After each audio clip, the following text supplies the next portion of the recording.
జగన్మోహన్ రెడ్డికి మంచి జరగాలని కోరుకుంటూ వైఎస్సార్ కాంగ్రెస్ పార్టీ యువజన విభాగం ఆధ్వర్యంలో కడప జిల్లాలో ప్రత్యేక పూజలు నిర్వహించారు.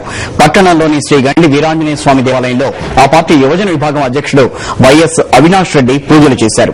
ఈ సందర్భంగా స్వామికి 1116 కొబ్బరికాయలు కొట్టారు. ఆయన జగన్ ను నిర్బంధించి ప్రజలోకి వెళుతున్న కిరణ్ చంద్రబాబును ఎవరూ నమ్మరని అన్నారు. త్వరలోనే జగన్ ప్రజల్లోకి వచ్చి ప్రజల సమస్యలను పరిష్కరిస్తారని అన్నారు వైఎస్ అవినాష్ రెడ్డి.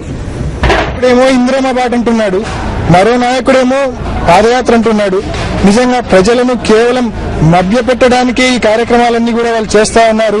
జగన్మోహన్ రెడ్డి జైల్లో ఉన్నాడు. మనం ప్రజల్లోకి పోయి ఇందిరమ్మ బాటని పాదయాత్రని ప్రజలను మభ్యపెడితే వాళ్ళని ఏదో రకంగా మన వశం చేసుకోవాలన్న ఏకైక కుటిల ప్రయత్నం వాళ్ళు చేస్తా ఉన్నారు. నిజానికి ఇవాళ ఈ రాష్ట్ర ప్రజానికి అంతా కూడా జగనన్నకు బాసటగా ఉంది. ఇవాళ రాష్ట్ర వ్యాప్తంగా ఎన్నో చోట్ల మసీదుల్లో అయితేనేమి, చర్చిల్లో అయితేనేమి, గుడుల్లో అయితేనేమి జగన్మోహన్ రెడ్డి గారిని విడుదల చేయాలని చెప్పి అందరూ కూడా